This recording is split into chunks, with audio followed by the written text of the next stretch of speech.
श्री गणेशाय नमः। ओम श्री सरस्वत्यै नमः। ओम श्री सद्गुरुभ्यो नमः। ओम भागवत भगवान की जय। नमस्ते परमहंस स्वादित चरणकमल चिन्मकरन्दाय भक्तजनमानस निवासाय श्रीरामचन्द्राय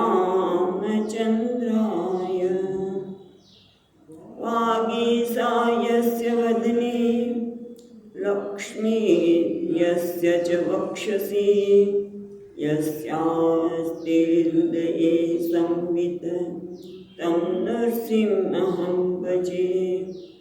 सच्चिदानन्दरूपाय विश्वोत्पत्त्यादिहेतवे तापत्रयविनाशाय श्रीकृष्णाय वयं नमः। नारायणं नमस्कृत्यं नरं चैव नरोत्तमं देवीं सरस्वतीं व्यासं ततो जयमुदीरयेत्। श्रीकृष्णाय वासुदेवाय हरये परमात्मने प्रणतक्लेशनाशाय गोविन्दाय नमो नमः। यं प्रवचन्तमनुपेत्य अपेतकृत्यं द्वैपायनो विहर आतर आजुहाव। पुत्रेति तन्मयतया तरवोऽभिनेन्दुः तं सर्वभूतहृदयं मुनिमानतोऽस्मि। जन्माद्यस्य यतोऽन्वयादितरत चार्थेष्वभिघ्नस्वराट् तेने ब्रह्महृदाय आदिकवये मुह्यन्ति सूरयः। तेजो वारिमृदां यथा विनिमयो यत्र त्रिसर्गो मृषा ताम्नां स्वेन सदा निरस्तकुहकं सत्यं परं धीमहि। नमो भगवते तुभ्यं वासुदेवाय धीमहि प्रद्युम्नाय निरुद्धाय नमः संकर्षणाय च।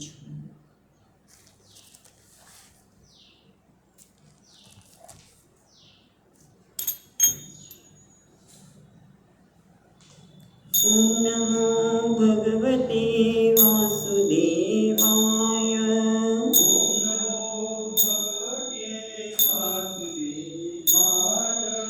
ॐ नमो भगवते वासुदेवाय।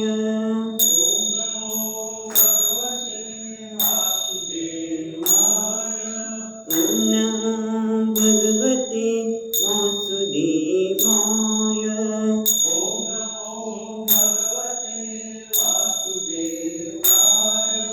कृष्ण दामोदर वासुदेवाय।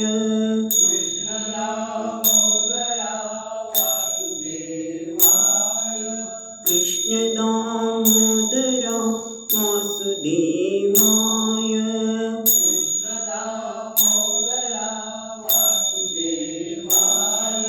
कृष्ण दामोदर वासुदेवाय।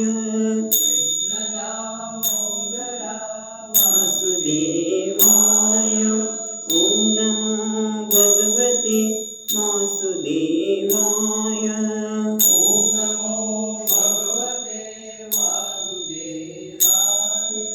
ॐ नमो भगवते वासुदेवाय।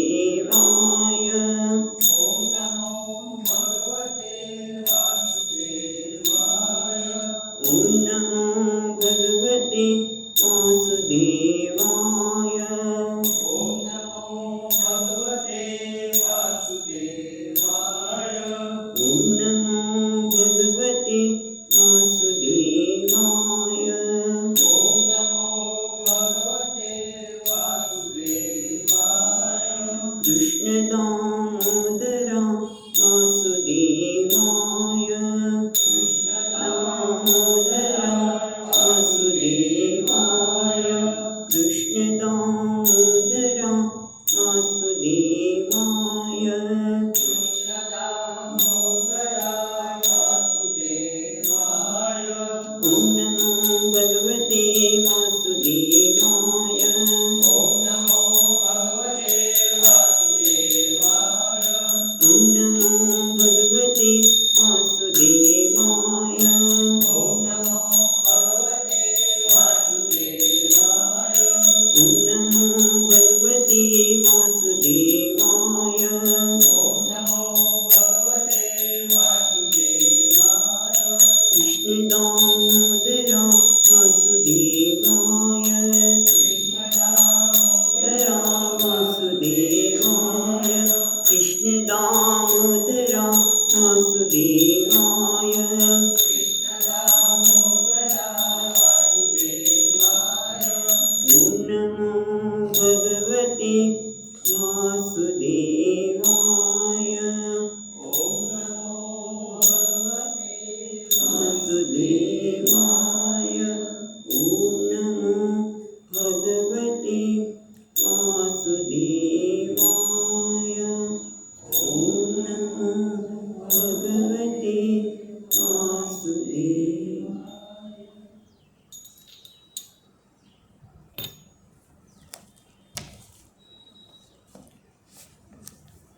ગઈકાલે આપણે ત્રીજા સ્કંદના 22મા અધ્યાયમાં પ્રવેશ કર્યો અને એમાં 9 શ્લોક સુધી જોયું હતું, જેમાં શરૂઆત મૈત્ર મુનિથી થાય છે કે જ્યારે કદર્મા મુનિએ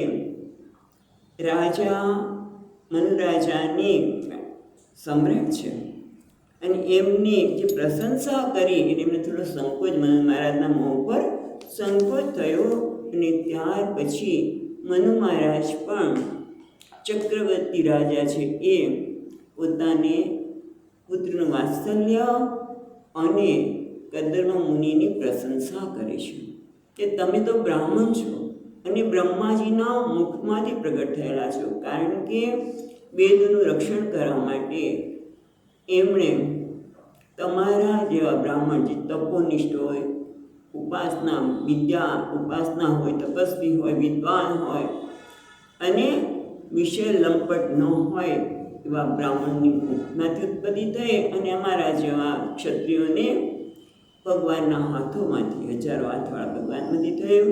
એટલે આમ બ્રાહ્મણ એ ભગવાનનું હૃદય છે, ક્ષત્રિય ભગવાનનું મુખ હાથ છે એવું વેદના જાણકારો પણ કહે છે. આમ બંને અન્યોને રક્ષણ કરે. બ્રાહ્મણ વેદનું રક્ષણ કરે, રાજાને યોગ્ય ધર્મનું જ્ઞાન આપે અને રાજા પણ એમનું ધ્યાન રાખે.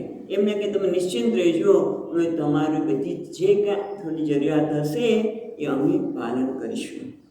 આમ એકબીજા એકબીજાનું રક્ષણ કરે, પણ ખરેખર રક્ષણ કરનાર તો પરમાત્મા છે, જે સર્વાત્મા છે, સર્વ સ્વરૂપ છે અને નિર્વિકાર છે. એ જ બધાનું રક્ષણ કરનાર છે. અને એ પછી આટલું ગયા પછી એમણે ઋષિની પ્રશંસા કરી કે તમારા પાસે આવવાથી જ મારા બધા ધર્મના સંદર્ભના બધા સંશયો છે દૂર થઈ ગયા છે.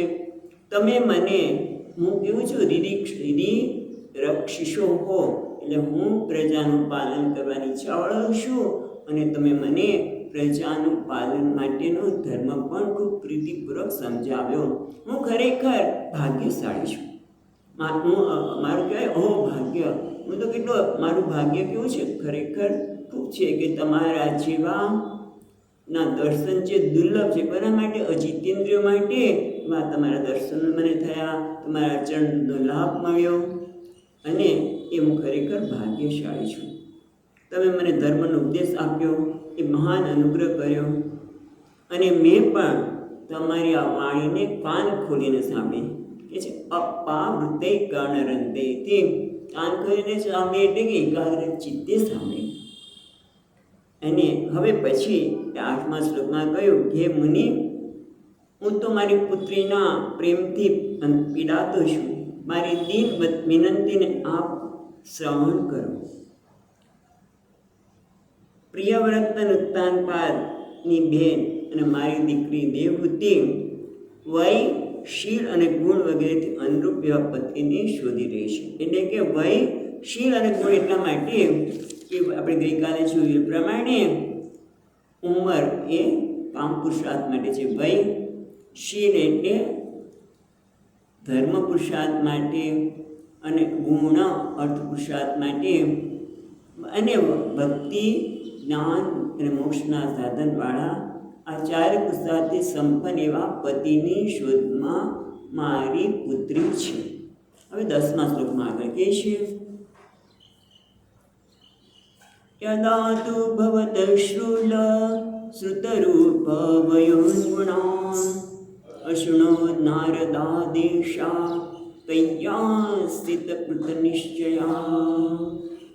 યદા જ્યારથી, તું પરંતુ, ભવતઃ તમારા સંદર્ભમાં, બીજી રીતિમાં જો અશૃણોદ નારદાત, એશા એટલે આ, અને મારી કન્યા જેણે નારદાત, જેણે નારદ મુનિ પાસેથી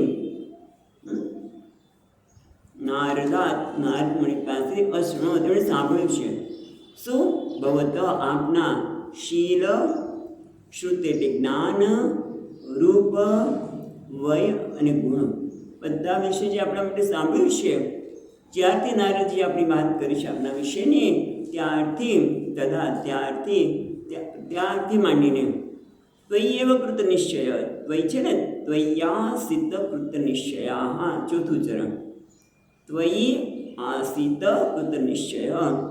ત્યારથી નારદજી પાસેથી જ્યારથી તમારા શીલ, જ્ઞાન, રૂપ, વય અને ગુણનું સાંભળ્યું છે, ત્યારથી એને કઈ આસિત કૃત નિશ્ચય, તમને જ પતિ તરીકે મેળવવા માટે એણે નિશ્ચય કરી લીધો છે. મમ પતિ યોગ્ય ઇતિ, મારા માટે આ જ પતિ યોગ્ય છે એવો નિર્ણય ત્યારથી એણે કરીને બેઠેલી છે. એ ટૂંકમાં તમને પતિ તરીકે મેળવવા ઈચ્છે છે. એટલે આગળ કે છે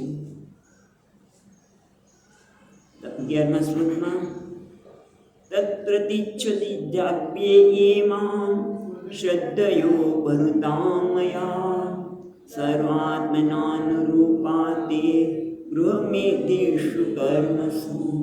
પોતાની પુત્રીના સંદર્ભમાં એ આગળ કહે છે, તત્પ્રતિચ્છ, પ્રતિચ્છ એટલે પ્રતિગૃહ્ણાન, તમે એનું ગ્રહણ કરો. પણ દ્વિજાગ્ર્ય, દ્વિજાગ્ર્ય એટલે દ્વિજ બ્રાહ્મણોમાં જે શ્રેષ્ઠ છે, અગ્ર એ વિપ્રવર્ય. હે વિપ્રવર્ય, તત્પ્રતિચ્છ. પછી આપણે જોઈશું, શ્રદ્ધયા વ્રતામયા, મારા વડે શ્રદ્ધાપૂર્વક, ઉપરવૃત્તામ એટલે મેં એમને અહીંયા લાવ્યું છે. ઉપરવૃત્તામ એટલે આનિતાન, હું શ્રદ્ધાપૂર્વક એને મારી સાથે તમારા માટે હું લાવ્યો છું. એ કેવી છે?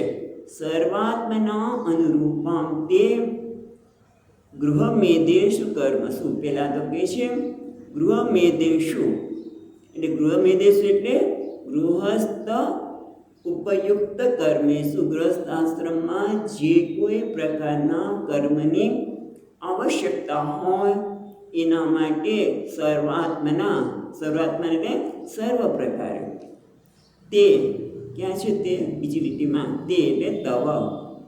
પછી ક્યાં છે? અનુરૂપા, સર્વાત્મના અનુરૂપા એટલે અનુરૂપ એટલે અનુકૂળ છે. એટલે હે દ્વિજાગ્ર, હે દ્વિજ શ્રેષ્ઠ, મારી પુત્રી કેવી છે? ગૃહસ્થાશ્રમ કરવા માટે સર્વાત્મા સર્વ પ્રકારે અનુકૂળ છે.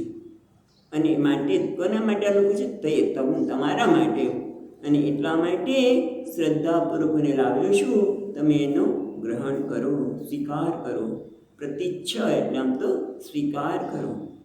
મારી કન્યાનો આપ સ્વીકાર કરો. શું કામ કે સ્વીકાર કરો? તો એનો માટે બહુ સુંદર ખરેખર હવે પછીના શ્લોક 2 છે એ દરેકને એક કહેવાય ને જ્ઞાન આપી રહે છે. શું કહે છે જોઈએ 12મા શ્લોકમાં, ઉદ્યતસ્ય હિ કામસ્ય પ્રતિવાદો ન શસ્યતે અપિ નિર્મુક્ત સંગસ્ય કામરક્તસ્ય કિમ પુનઃ.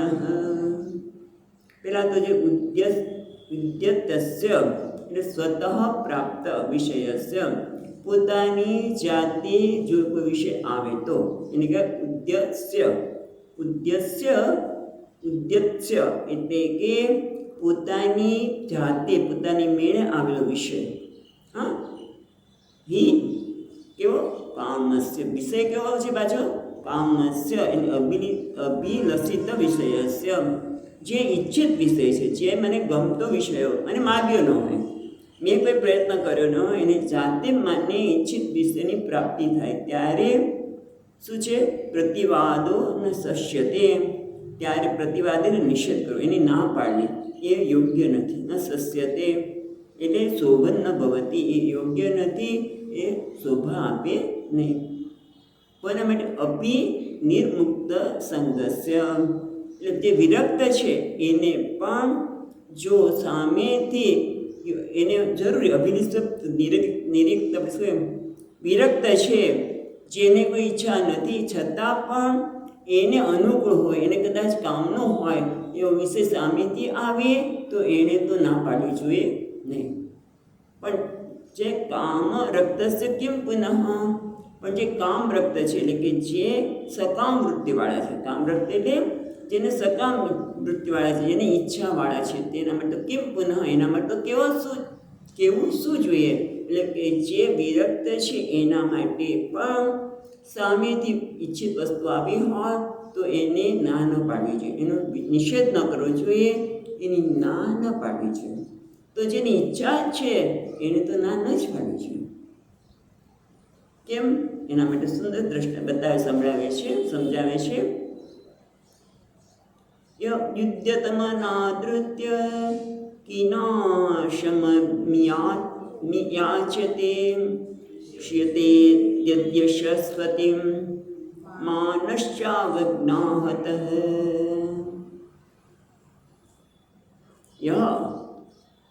ઉદ્યતમો અનાદૃત્ય કિન્નાશમ અભિયાચતે.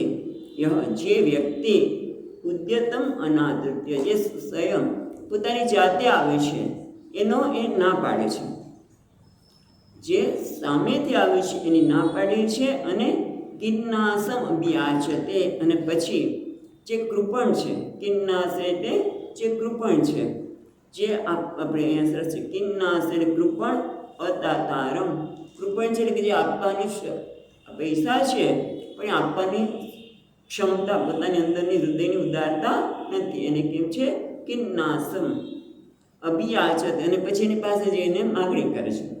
જે વસ્તુ સામેથી આવી છે એની ના પાડે છે, અને પછી કોઈ કૃપણ વ્યક્તિ છે એની પાસે જઈને માગણી કરે છે. એટલે કૃપણ વ્યક્તિ તો આપવાનો જ નથી, ખ્યાલ આવે છે?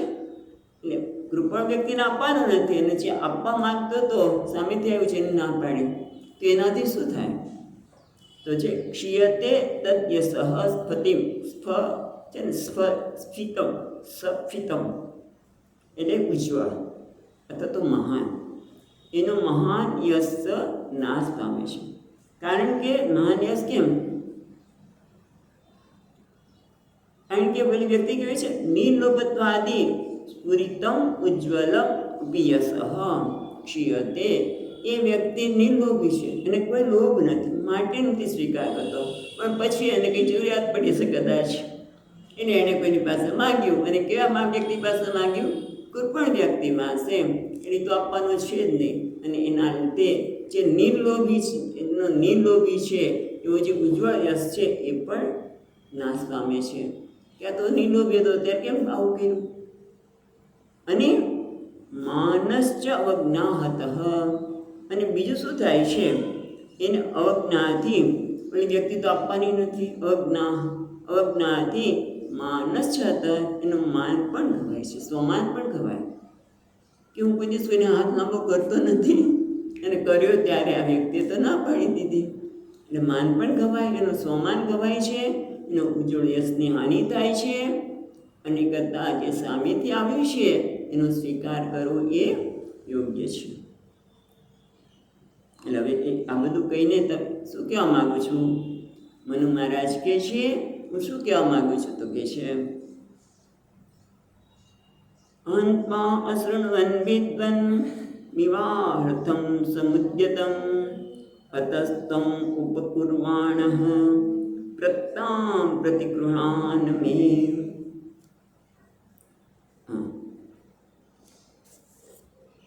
અહમ ત્વામ, તા છે ને, અહમ ત્વા, ત્વા એટલે ત્વામ, અશૃણવન વિદ્વન એટલે હે વિદ્વાન,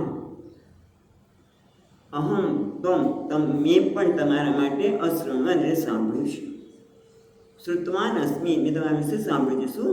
વિવાહાર્થમ સમુદ્યતમ, એ નારદજીએ જ કહ્યું હશે, કારણ કે નારદજીએ એમની દીકરીને આટલી બધી વાત કરી એટલે એમણે કહ્યું હોય કે વિવાહાર્થમ સમુદ્યતે, તમે વિવાહ કરવા માટે તૈયાર છો, એવું મેં આપના વિશે સાંભળ્યું છે. અતઃ તમ ઉપકુર્વાણઃ પ્રત્તામ પ્રતિગૃહ્યતામ મે. અતઃ આથી ત્વમ ઉપકુર્વાણઃ, તમે કેવા છો? ઉપકુર્વાણઃ. ઉપકુર્વાણ એટલે શું? કે આપણે બે પ્રકારની બ્રહ્મચારી હોય. એક નૈષ્ઠિક બ્રહ્મચારી, જે આખી આજીવન બ્રહ્મચર્યનું પાલન કરે એને કહેવાય નૈષ્ઠિક બ્રહ્મચારી. બીજો છે ઉપકુર્વાણ બ્રહ્મચારી. બીજો કેવો છે? ઉપકર્માણ બ્રહ્મચારી. એટલે આપણે વિચાર કરતા હતા કે બે પ્રકારના બ્રહ્મચારી હોય છે. એક છે નૈષ્ઠિક બ્રહ્મચારી અને બીજા છે ઉપકુર્વાણ. ઉપકુર્વાણ એટલે કે અમુક સમય સુધી બ્રહ્મચર્ય અવસ્થા હોય, એટલે કે લગ્ન સુધી, એને ઉપકુર્વાણ બ્રહ્મચારી કહેવાય. અને તમે કેવા છો? ઉપપૂર્વ બ્રહ્મચારી. અત્યાર સુધી તમે બ્રહ્મચારી છો, પણ તમારી ઈચ્છા લગ્ન કરવાની છે, અને એટલા માટે પ્રત્તામ પ્રતિગૃહ્યતા ગૃહાણ મે. પ્રત્તામ એટલે શ્રદ્ધાપૂર્વક આપને આ કન્યા પાવ્યો છું, માટે તેનો તમે સ્વીકાર કરો. હવે જો અહીંયા એક ટીકાકાર બતાવે છે કે ઉપકુર્વાણ એટલે કે વિવાહની કામના વાળો, વેદનું અધ્યયન કરીને જે બ્રહ્મચારી ગુરુકુળમાંથી વિવાહ માટે આજ્ઞા લઈને પાછો ફરે છે, એને ઉપકુર્વાણ બ્રહ્મચારી કહેવામાં આવે છે. અને એ તો લગ્ન કરવા માટે તૈયાર જ છે, એટલે માટે કે તમે ઉપકુર્વાણ બ્રહ્મચારી છો, મેં સાંભળ્યું છે કે તમે વિવાહ માટે તૈયાર છો, તો મારી આ કન્યાનો શ્રદ્ધાપૂર્વક તમને આપું છું, એનો સ્વીકાર કરો. એટલે આટલું કહ્યું ત્યારે ઋષિ શું કહે છે જોઈએ. એક કદરનો ઋષિર્વાચ બાડો મુદ્બોડુ કામં અહમ અપ્રત્યાસ્તવાત્મજા આવયોરનુકૂળ સાત્સાસૌ અદ્યૌ વિવાહિકો વિધિ.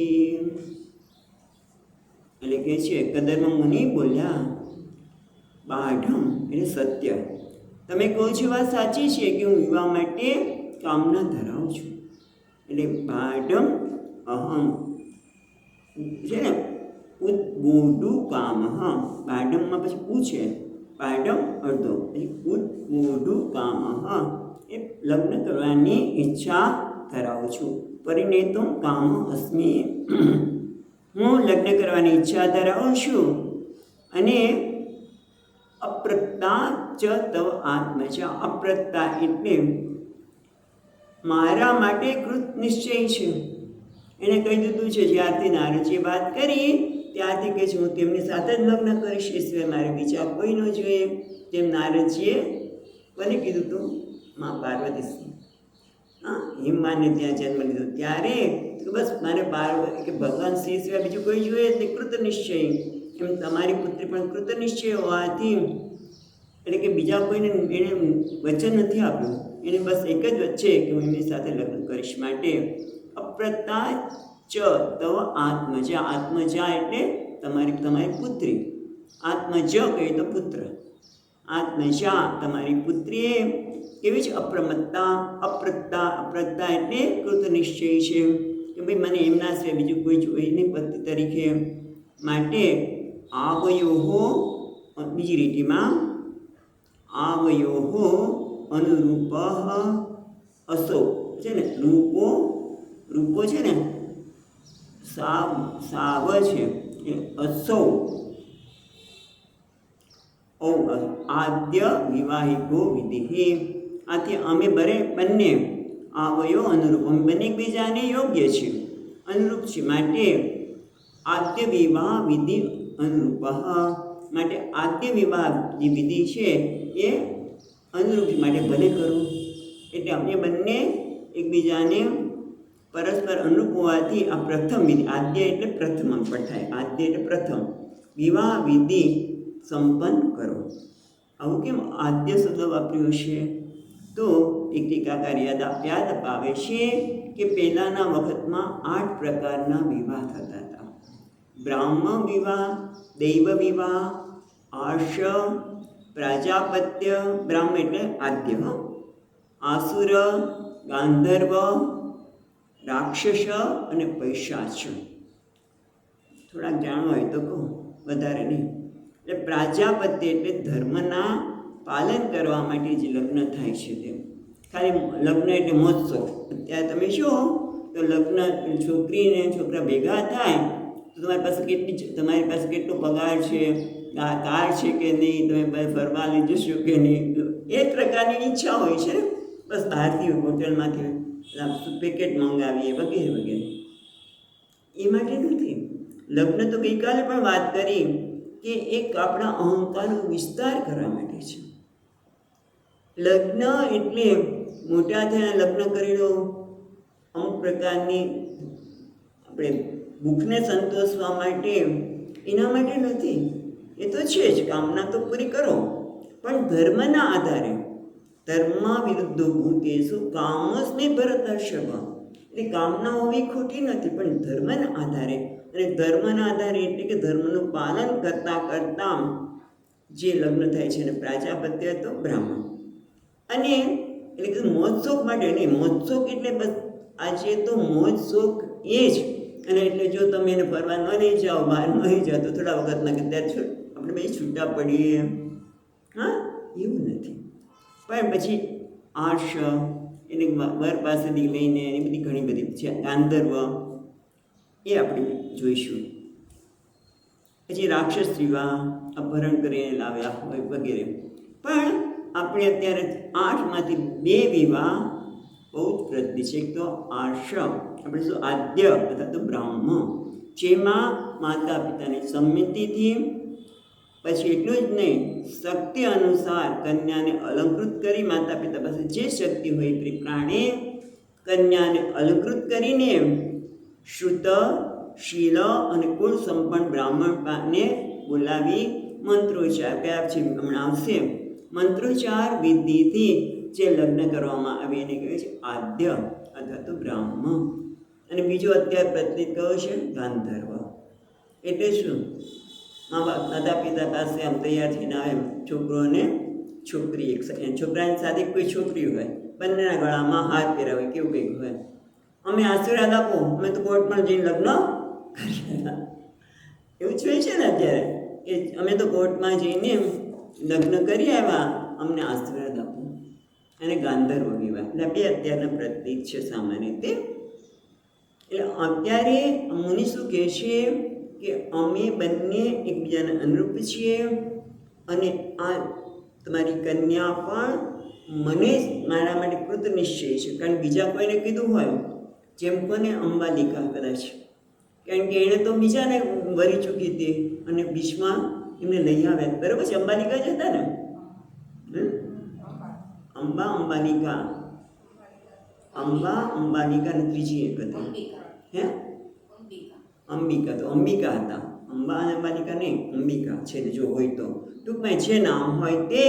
પણ એકે તો એમ કહી દીધું હતું 3 બહેનોમાંથી એકને તો હું કોઈને બીજાને વરી ચૂકી છું, તો એની સાથે લગ્ન થાય નહીં. એટલે અહીંયા તો કોઈને વચન પણ નથી આપ્યું અને મને કૃત નિશ્ચય છે, માટે હું એના માટે અનુરૂપ છું, માટે તમે જરૂરથી અમારા વિવાહ સંપન્ન કરો. પણ કઈ વિધિથી? બ્રાહ્મણ. કોઈ બ્રાહ્મણને બોલાવી લે. અહીંયા સરસ છે, અપ્રમત્તા શબ્દ વાપર્યો છે ને એમણે તે લીટીમાં જો, પાઢમ ઉદ્બોધુ કામ અહમ અપ્રતા તવ આત્મજા. તો અપ્રતા કોને કહેવાય? એના માટે કહે છે ટીકાકાર કે પતિની સેવામાં તૈયાર, વિષયાસક્તિની સ્પૃહા વગરની. મને આ વિષય જોઈને પેલો વિષય જોઈએ એની સ્પૃહા વગરની, તેમજ ધર્મ, અર્થ અને કામ એ જેનો હેતુ, ધર્મને આધારે અર્થ અને કામ જેનો હેતુ છે તેને અપ્રમત્તા એટલે કે સાવધાન જાણવી. હવે આગળ કહે છે, કોણ? ઋષિ કહે છે. ઋષિને પણ બધી ખબર છે. હા, નારદજી આવીને કઈ ક્યાં લાગે છે એટલે એના વિશે બધી વાત પોતે કહે છે. હવે આગળ કહે છે, કામશ્ચ ભૂયા નરદેવતેસ્યાઃ પુત્ર્યા સમાનાય વિધો પ્રતીતઃ ક એવ તે તનયા નાદ્રિયેત સ્વય્યેવ કાન્ત્યા ક્ષિપતિમિવ શ્રિયં. એટલે 16મા શ્લોકમાં કહે છે, હે નરદેવ, તમે તો નરદેવ છો. હા, શું છે? તે અસ્યા પુત્ર્યા કામઃ એટલે કામિતઃ. તે એટલે તમારી આ જે પુત્રી છે એ કેવી છે? કામા એટલે કામિતા, એને પણ લગ્ન કરવાની ઈચ્છા છે. તો સભૂયાત સામ્યાય વિદો, તો પછી ઈચ્છા છે લગ્ન કરવાની, તો કઈ વિધિથી થાય? એટલે આદ્ય વિધિ કીધી, પણ અહીંયા બીજું નામ આપશે સામનાયાય વિધો. સામના વિધિ એટલે કઈ પ્રકારની વિધિ છે? તો કે છે ગૃહણામિ તે સૌભગત્વાય હસ્તમ મયા પત્યા. એટલે આ એક પ્રકારનો મંત્ર છે. આ મંત્ર બહુ પ્રસિદ્ધ છે. એટલે શું? આ મંત્ર શું કહે છે? સામનાય વિધિ એટલે સૌભાગ્ય માટે મંત્ર આવો છે, ગૃહણામિ તે સૌભગત્વયા હસ્તમ, એટલે હું સૌભાગ્ય માટે તારા હાથનું હું ગ્રહણ કરું છું. મારી સાથે તું પણ વૃદ્ધ થાય ત્યાં સુધી પણ સાથે રહીશું, એકબીજાને છોડીશું નહીં. આવા જે મંત્રો છે એ મંત્રોને, આ મંત્ર બધા પ્રસિદ્ધ છે. એ મંત્ર દ્વારા તમે જરૂરથી તમારી પુત્રીનું જે મારી કામિતા છે, જેને મારી સાથે લગ્ન કરવાની ઈચ્છા છે, તો એને તમે સભૂયાત, તો તમે કરો. હા, એ નરદેવ, તમે એનો આ લગ્ન વિધિ કરો. વિધિ પ્રતીતઃ આ પ્રકારની વિધિ છે. પણ પછી આગળ સુંદર કહે છે, ક એવ તે તનયા નાદ્રિયેત. એ ત્રીજી લીટી પછી જોઈએ છે. ચોથી લીટીમાં જોઈએ, સ્વય્યેવ કાન્ત્યા ક્ષિપતિમ ઇવ શ્રિયમ. તમારી કન્યા તો કેવી છે? ભક્તિમતી છે. તમારી કન્યા ભક્તિમતી. સ્વયા એવ એટલે પોતાની, સ્વયા છે સ્વય્યેવ એટલે સ્વયા એવ પોતાની, કાંત્યા, કાંત્યા એટલે ક્રાંતિથી,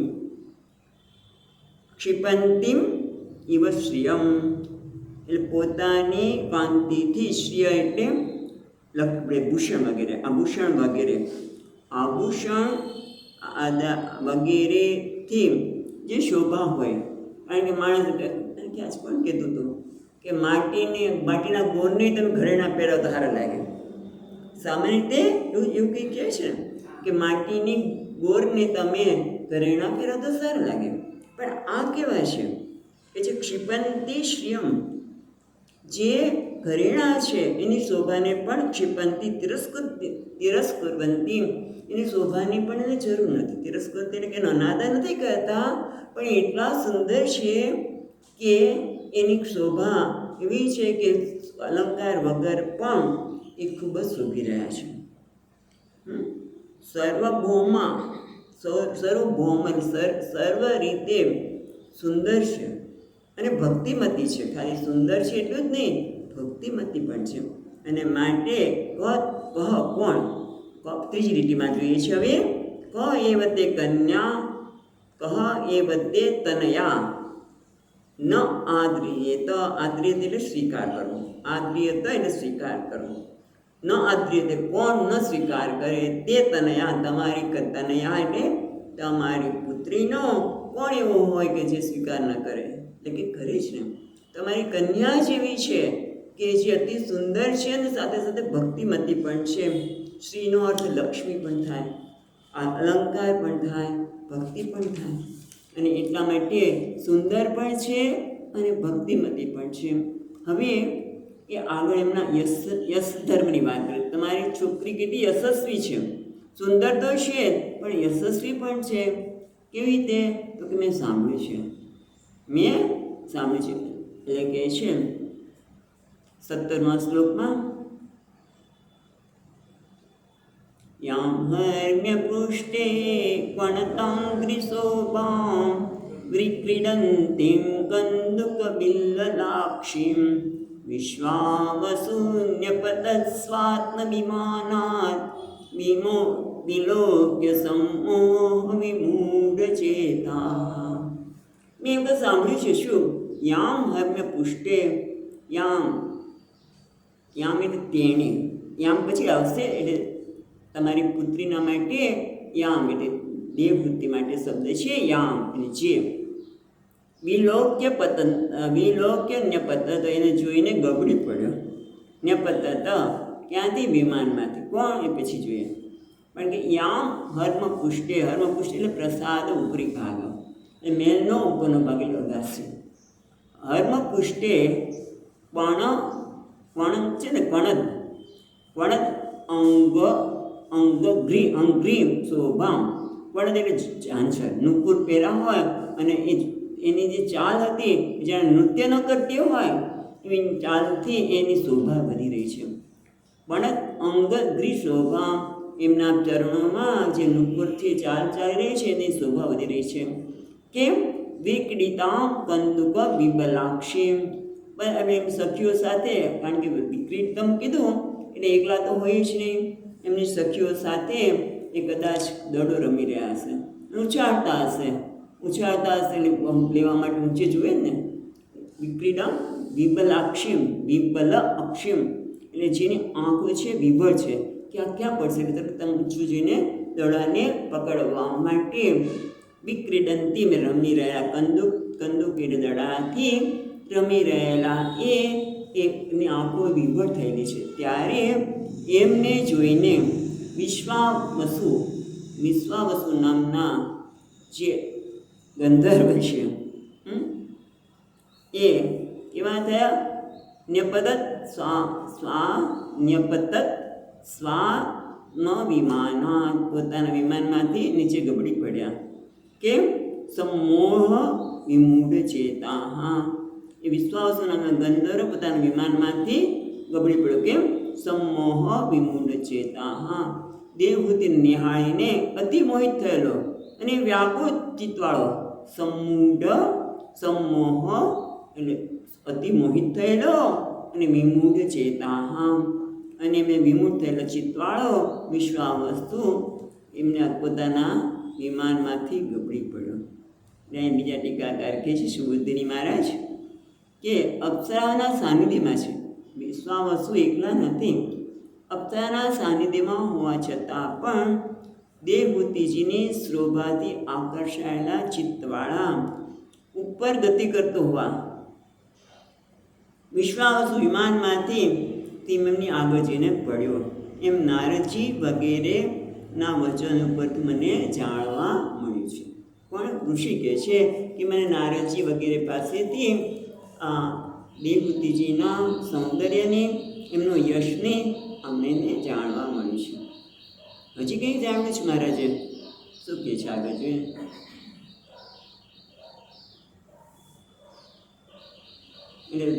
એ રાજન, તમારી રાજકુરીનો શ્રીનો મહિમા પણ મારા માટે જાણીતો છે. તો હવે આગળ કહે છે 18મા શ્લોકમાં, તમ પ્રાર્થયંતી લલનાલલામ અસેવિત શ્રી ચરણૈરદૃષ્ટાં વસ્તાં મનોરુચ્ચય પદસ્વસારમ ઓ નાનુમન્યેત બુધો પિયાતા. એટલે કે છે, હે રાજન, તામ પ્રાર્થયંતી, એ પ્રાર્થના કરે છે. એના માટે પતિના માટે તામ તે મને પ્રાર્થના કરીશ. કેવા છે? લલના લલામ, લલના લલામ, લલામ એટલે ભૂષણ રૂપ સુંદર સ્ત્રીઓમાં લલના એટલે સુંદર સ્ત્રી, એમાં લલામ એટલે ભૂષણ રૂપ સુંદર સ્ત્રીઓમાં પણ જે ભૂષણ છે એ ખૂબ સુંદર છે. એટલે સૌંદર્યવતની લલનામાં પણ જે ભૂષણ રૂપ એવી છે ભગવતી.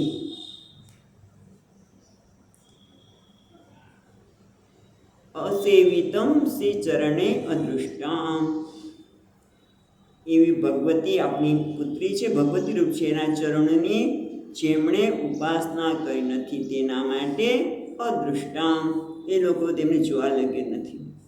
દેવહૂતિ જેવી ભગવતી શ્રીના ચરણોની ઉપાસના જેમણે કરી નથી તેવા માટે તો અદૃષ્ટામ, જોવા યોગ્ય પણ એમને દર્શન એને જોવાય ન મળે.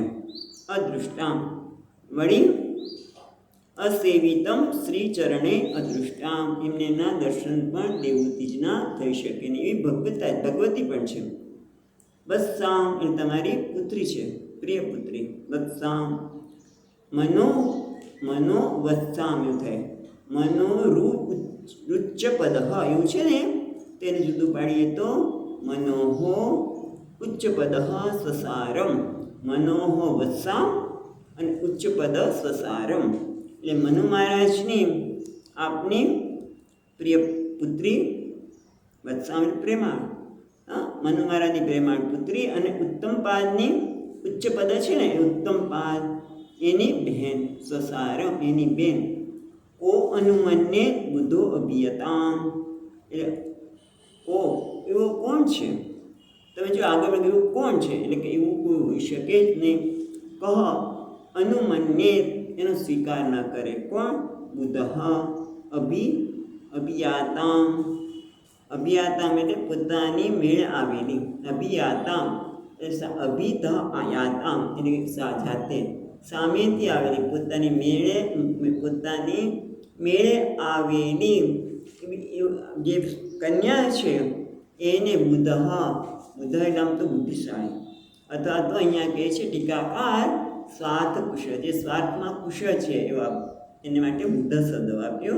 જે બુદ્ધિશાળી છે, જે બુદ્ધિમાન મનુષ્ય છે એ કોણ એવો હોય કે જેનો સ્વીકાર કરે? તો તમે તો હમણાં આગળ વાત કરી હતી કે ઉત્તમ પાદ અને પ્રિયવ્રત એની બેન છે, તો તમે પ્રિયવ્રતનું નામ કેમ લીધું? ખાલી કીધું ને ઉચ્ચ પદ. ઉચ્ચ પદ એટલે ઉત્તાનપાદની બેન, આપની મનુની પ્રેમાળ પુત્રી, તો પ્રિયવ્રતનું નામ કેમ લીધું? વિચારતા આવવું જોઈએ ને. તો અહીંયા ટીકાકાર યાદ અપાવે છે, તદા પ્રિયવ્રતસ્ય વિરજ્ય ગત્વા ન ઉલ્લેખ. કારણ કે એ વખતે પ્રિયવ્રત વિરજ્ય એટલે કદાચ વૈરાગ્ય, કદાચ તપ કરવા ગયા હશે. વિરજ્ય એટલે આમ તો વૈરાગ્ય કહેવાય, એટલે તપ કરવા ગયા હશે માટે એનો ઉલ્લેખ કરવામાં આવ્યો નથી. ઓકે, એટલે આટલું ગયા પછી હવે કહે છે ભજીષ્ય, એવું એનો સ્વીકાર કરીશ. પણ ક્યાં સુધી?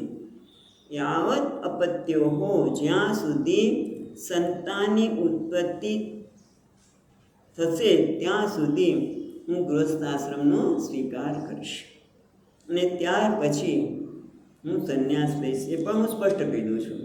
એટલે કહે છે કે તમારી દીકરીનો સ્વીકાર કરું છું, પણ ક્યાં સુધી? જ્યાં સુધી સંતાનની ઉત્પત્તિ ન થાય ત્યાં સુધી. પછી ગૃહસ્થાશ્રમ છોડીશ, સંન્યાસ કેમ લઈશ? એવું શું છે તો સંન્યાસમાં? મને ભગવાનના વચનમાં શ્રદ્ધા છે, નારાયણના વચનના શ્રદ્ધા છે. એટલા માટે હું લઈશ. એ વસ્તુ આપણને 19મા શ્લોકમાં કહે છે. અતો ભજિષ્યે સમયેન સાધ્વીમ યાવત તેજો વિબ્રુયાત આત્મનો મે અતો ધર્માન પારમહંસ્યસ્ય મુખ્યાન શુક્લ પ્રોક્તાન બહુમન્યે અવિહંસ્રાન. એટલે કે અતઃ આથી તમારી છોકરીને કોણ ન સ્વીકારે? બધા સ્વીકારે, કારણ કે સામેથી આવી છે અને એની પણ ઈચ્છા છે, મારી પણ ઈચ્છા છે. માટે અતઃ ભજિષ્યે, માટે એનો સ્વીકાર કરીશ. સમયે ન સાધ્વીમ, એ સાધ્વી સ્ત્રીનો હું આટલા સમય એટલે આટલા સમય સુધી હું એનો સ્વીકાર કરીશ. યાવત તેજો વિબ્રુયાત આત્મનો મે, યાવત આત્મન તેજ, એ જ્યાં સુધી મારા આત્માને, મારું પોતાનું તેજ એટલે તેજરૂપ ગર્ભ સાધ્વી દેવી વિબ્રુયાત ધારણ ન કરે. એટલે યાવત તેજો વિબ્રુયાત આત્મનો મે, જ્યાં સુધી એ સાધ્વી સ્ત્રી મારા તેજના, મારા વીર્યને ધારણ ન કરે ત્યાં સુધી, અથવા તો મારા શરીરમાંથી વિભક્ત થયેલું તેજ એ ધારણ કરે ત્યાં સુધી. અતઃ ધર્માન, અતઃ એટલે ત્યાર પછી, તદનંતર ત્યાં સુધી હું એનો સ્વીકાર કરીશ, જ્યાં સુધી એ મારા તેજનો સ્વીકાર ન થાય ત્યાં સુધી. અતઃ ત્યાર પછી ધર્માન પારમહંસ્ય મુખ્યાન, જે મુખ્ય છે પ્રાધાન્ય ન, પરમહંસનો ધર્મ એટલે સંન્યાસ, એટલે જ્ઞાન નિષ્ઠા. પરમહંસનો ધર્મ એટલે સંન્યાસ, જ્ઞાન નિષ્ઠા. અને કેવી છે? અતઃ ધર્માન પારમહંસ્યાન મુખ્યમ, બધા ધર્મમાં મુખ્ય અને પ્રધાન છે એવો, મુખ્ય છે એવો પરમહંસનો ધર્મને હું સ્વીકારીશ. એટલે આમ પણ તમે જુઓ, એ કદાચ તમને વાત કરી હતી શરૂઆતમાં અહીંયા આવે ત્યારે એક બ્રાહ્મણ હતા અને એ વૃદ્ધાશ્રમમાં રહેતા હતા. પણ એ કહેતા હતા કે હવે મને સંન્યાસ લેવો છે. એટલે સંન્યાસ માટે, પરમહંસ માટે પણ ઘણા અનેક આકર્ષણ હોય છે, કારણ કે મુખ્ય ધર્મ છે. અને અહીંયા મુનિ તો કહે છે, ઋષિ તો શું કહે છે? શુક્લ પ્રોક્તાન. શુક્લ પ્રોક્તાન એટલે ભગવાન નારાયણ વડે. શુક્લ પ્રોક્તાન એટલે ભગવાન નારાયણ વડે. શુક્લ નારાયણ ભગવાન વિષ્ણુ, શુક્લ નારાયણ, શુક્લેના એટલે શુક્લ નારાયણ ભગવાન વિષ્ણુ દ્વારા સાક્ષાત પ્રોક્તાન એમણે કહ્યું છે. પ્રોક્તાન બહુ મન્ય, અને એટલા માટે હું એને ખૂબ માનું છું, તેને હું માનું છું. મન્ય અવિહંસ્રાન, અને કેવું છે? અહિંસ્રાન એટલે કે હિંસા, એટલે અહિંસા, આપણે હિંસા શૂન્ય એટલે અહિંસા, સમાધિ વગેરે. પહેલાં સ્વામીજી હંમેશા કહે, અમને કહ્યું હતું, હજી તો ત્યારે બ્રહ્મચારી પણ એટલે આશ્રમમાં પણ નહોતા ગયા. સ્વામીજી હવે અમારે શું કરવું જોઈએ? તો કે અહિંસાનું પાલન કરો. હિંસા કોઈને દુઃખ ન થાય. કદાચ વ્યવહારમાં તમારે થોડુંક શિસ્ત માટે કડક થાવ, પણ એવું નહીં કે એનાથી દુઃખ થાય બીજાને. એટલે ટૂંકમાં બહુમન્ય અહિંસક અહિંસક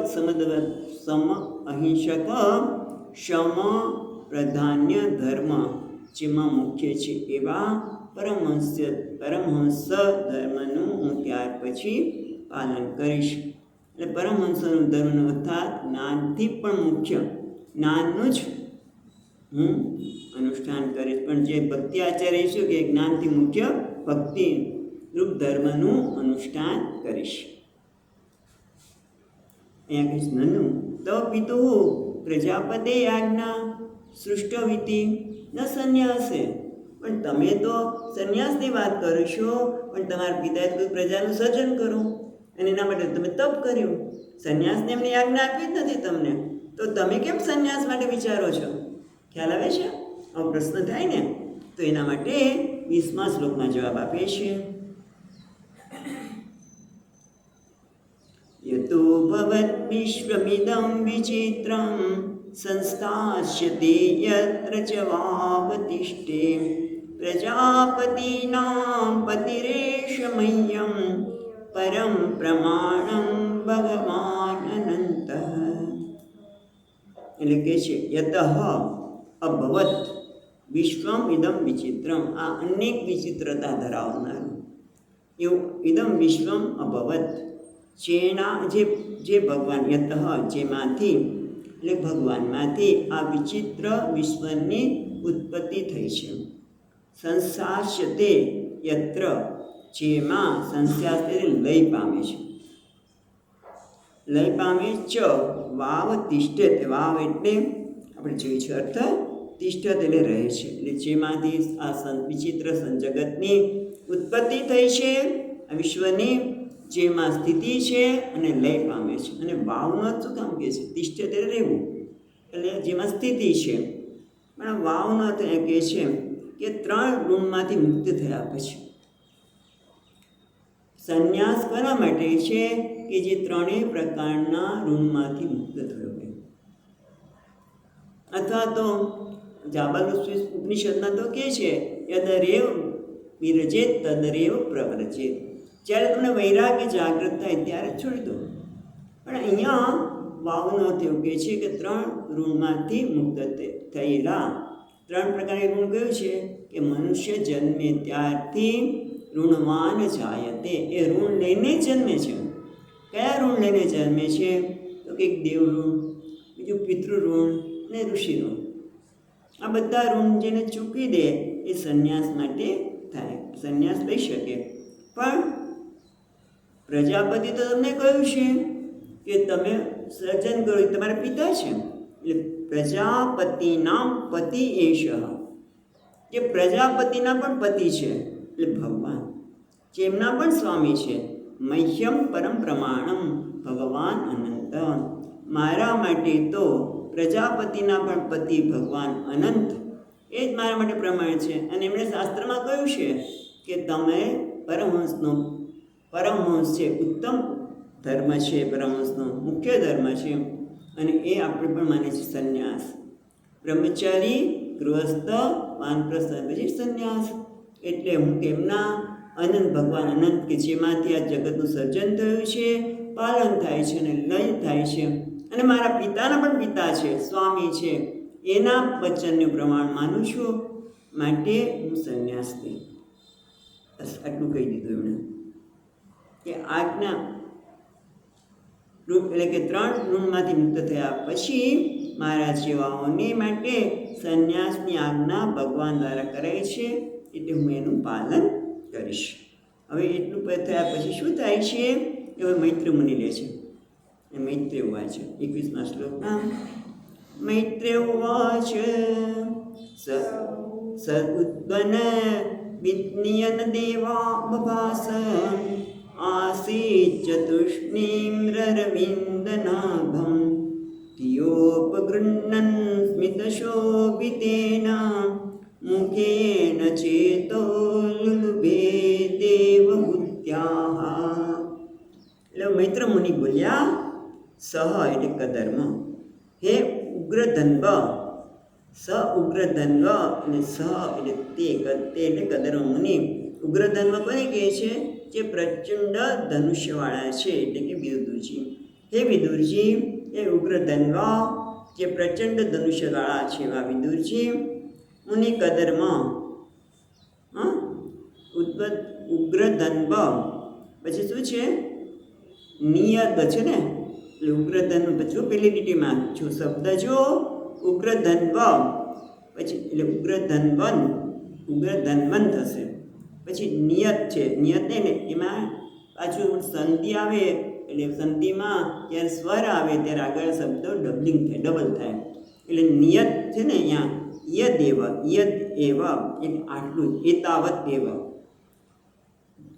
જે નીમાં એ નીકળશે, યદ એવ પછી જો દેખાય છે યદ એવ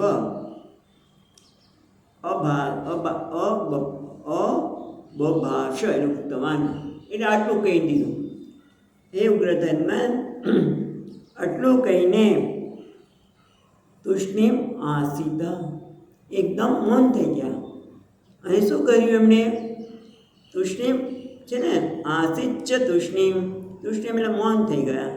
અને અરવિંદ નાભમ ધિયઃ, ત્રીજી લીટીમાં ધિયો ઉપગૃહ્ણન, એ ધિયઃ ઉપગૃહ્ણન એટલે ભગવાન અરવિંદ નેત્ર એટલે ભગવાન વિષ્ણુ ભગવાનને એમણે ધિયઃ બુદ્ધિમાં, હૃદયમાં ચિંતન કરવા લાગ્યા, ભગવાનનું ચિંતન કરવા લાગ્યા.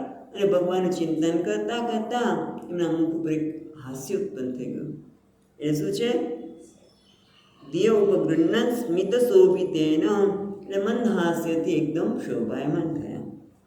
અને એના કારણે મુખેન ચેતો લુલુભે દેવહૂત્યાહ, એમના મુખ ઉપર જ્યાં એક પ્રકારનું સ્મિત શોભા છે, ચેત એક તેજ છે, મુખ ઉપર તેજ પણ છે, મંદ હાસ્ય છે. એ મુખને જોઈને દેવહૂત્યાહ ચેતો છે ને, ચેત એટલે મન, લુલુભે એટલે પ્રલોભિત થયું, આકર્ષાયા. પ્રલોભિત એટલે લુલુભે એટલે પ્રતિલોભિતવાન એટલે કે એમને આકર્ષણ થયું. હજુ બે અર્થ થશે આ લીટીના, કે એમના મુખ ઉપરના સ્મિતને જોઈને દેવહૂતિને એમના માટે આકર્ષણ થયું. અથવા તો બીજો પણ ટીકાકાર અર્થ કરે છે કે દેવહૂતિના મુખ પર સ્મિત જોઈને કરતા બદલાઈ જાય તો કદર્મ ઋષિને આકર્ષતો, એટલે બંને હસ્યા એમ તો જોવા જતો. એની પાછળ કહેવાનો અર્થ એ છે કે કદર્મ મુનિ જો હસ્યા, એમના સ્મિત જોઈને લોલુપ આકર્ષાયા. કદર્મ મુનિ દેવહૂતિના મોં પરનું સ્મિત જોયું. જો પેલા શું થાય છે, કદર્મ મુનિ ભગવાનના ચિંતનમાં ડૂબી ગયા, એટલે એના મુખ પરનું હાસ્ય, મંદ હાસ્ય જોઈને દેવહૂતિ આકર્ષાય. એમના મુખ પર પણ સ્મિત આવ્યું હોઈ શકે, એ જોઈને કદર્મ મુનિ પણ આકર્ષાયા. એટલે પરસ્પર આકર્ષણ જોઈને પિતાજીને લાગ્યું, માતા પિતાને, ભાઈ અમે આ વિરક્ત, સાવ વિરક્ત નથી, આ વ્યક્તિ વિરક્ત તો આ ટીકામાં કીધું છું, વિરક્ત નથી, માટે આપણે કન્યા આપીએ, એમાં કંઈ ખોટી નથી, એટલે કન્યા આપી શકીએ એવું એમને લાગ્યું. એ હવે શું થાય છે, આ મૈત્ર મુનિ કહી રહ્યા છે, બરાબર? 100 છે કે 7 છે? 7 છે. સાનુજ્ઞાત્વા વ્યવસ્થિતમ મહિષાદુહિતસ્ફુટમ તસ્મૈ ગુણગણાઢ્યાય દદૌ તુલ્યામ પ્રહર્ષિતઃ.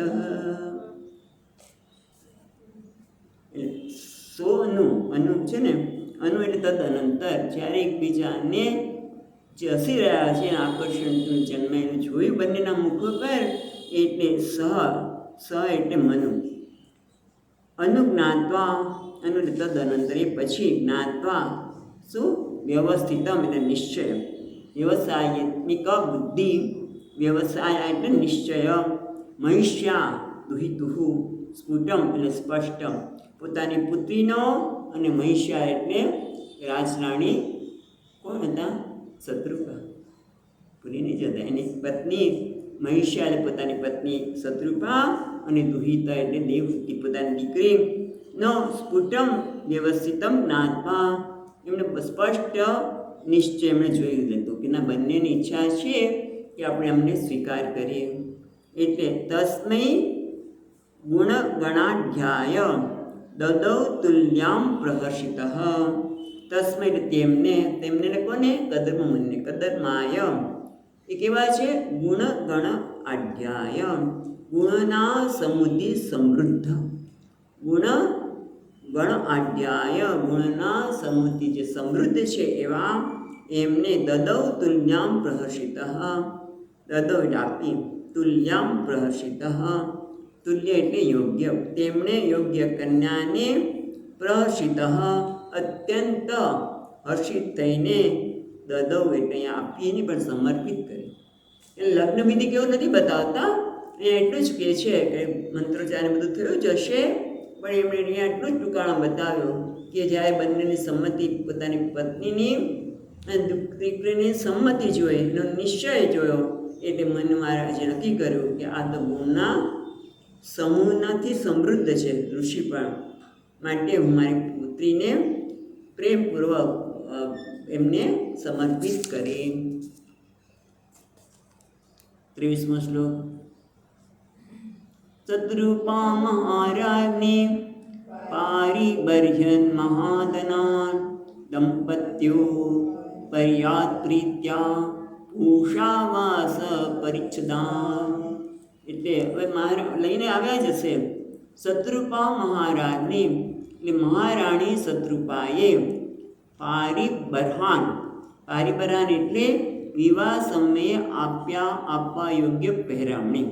પારિબર્હાન એટલે પહેરામણી, વિવાહ સમયે આપવા યોગ્ય પહેરામણી વગેરે. અને પછી શું છે? મહાધનાન. બરાબર, મહાધનાન. ઉષાવાસ પછી જોઈએ. વિવાહ સમયે મહાધના એટલે મહામુનિ પહેરામણી આપી. મહાધનાન એટલે મહામુનિ પહેરામણી વિવાહ સમય હોય તેમણે મહારાણી આપી. કેવી રીતે? દંપત્યો પરિદત્યાત પ્રીત્યા ભૂષા વાસ પરિચ્છદનાન એટલે ભૂષા આભૂષણો અને પરિચ્છદાન એટલે ઘર વખરી. પરિચ્છદાન એટલે ઘર વખરી. એટલે ઘર વખરી પણ જોઈશે જ કે છોકરીને માટે જે કંઈ ઘર વખરી આપી શકાય તે આભૂષણો બધા દંપતીઓ એટલે બંને દંપતીને પર્યાદાત પ્રીત્યા પ્રેમપૂર્વક મહારાણી શત્રુપાએ નવ દંપતીને મહામુનિ પહેરામણી કરી, આભૂષણો આપ્યા. ઘરની આભૂષણમાં વસ્ત્રો વગેરે પણ આવી જાય અને ઘર વખરી પ્રેમપૂર્વક આપી. અને પછી છેલ્લો શ્લોક જોઈ લઈએ. છેલ્લો નહીં એટલે આપણા માટે અત્યારે. પ્રત્તામ દ્વિતરમ સમ્રાટ સદૃક્ષાય ગતવ્યતઃ ઉપગુહ્ય ચ બાહુભ્યામ ઉત્કંઠ્યાન મથિતાશયઃ. પ્રત્તામ એટલે દત્તાન આપેલી દીકરીને દુહિતરમ દુહિતરમ સમ્રાટ. સમ્રાટે જ્યારે સુયોગ્ય વરને દીકરી આપી ત્યારે સમ્રાટ સદૃશા ગતવ્યતઃ. સદૃશા એટલે સુયોગ્ય વરને જ્યારે પોતાની પુત્રી આપી ત્યારે ગતવ્યતઃ હવે એમની ચિંતા જતી રહી. ત્યાં સુધી ચિંતા મા બાપને થાય કે મારી દીકરીને કેવો વર મળશે. હવે યોગ્ય વર મળી ગયો એટલે સુદૃશાય એટલે સુયોગ્ય વરને પોતાની પુત્રી આપી એટલે એમનું મનમાં ચિંતા દૂર થઈ ગઈ. ઉપગૃહ્ય ચ બાહુભ્યામ ઉત્કંઠ્યા ઉન્મથિતાશય એટલે એમણે પોતાની દીકરીને એકદમ ભેટી પડ્યા. બાહુભ્યામ ઉપગૃહ્ય આમ તો છોકરીને પોતાના બાહુમાં લીધી એટલે કે ભેટી પડ્યા. મનુએ દીધેલી દીકરીને એ બાહુથી ભેટી પડ્યા અને કહે છે ઉત્કંઠ્યા ઉન્મથિતાશય. ઉન્મિત એટલે વ્યાકુળ થવું અને ઉત્કંઠ્યા એકદમ પ્રેમથી અતિ પ્રેમથી એમનું ચિત્ત વ્યાકુળ થઈ ગયું. એટલે દરેક મા બાપનું થતું હશે કે જ્યારે દીકરીને લગ્ન કરી દે ત્યારે હાસ મારી દીકરીને સુયોગ્ય વર મળ્યો, પણ જ્યારે વિદાય આપવાની આવે ત્યારે પાછા એ પ્રેમથી ભેટી પડ્યા અને એમનું ચિત્ત વ્યાકુળ થઈ ગયું. અને પછી જે અસર પ્રભાવ વગેરે આવે છે એ આપણે કાલે પછી જોઈશું. અહીંયા અટકી. સચ્ચિદાનંદ રૂપાય વિશ્વોત્પત્યાદિ હેતવે તાપત્રય વિનાશાય શ્રી કૃષ્ણાય વયં નમઃ. યં પ્રવચन्तમનુપેત્ય અપેતકૃત્યં વૈપાયનો વિહરકાતર આજુહાવ. પુત્રેતિ તન્મયતયા વિનેન્દુ तं सर्वभूतहृदयं मुनिमानतोऽस्मि. शांति शांति शांति. हरि ओम. श्री गुरुभ्यो નમઃ. હરિ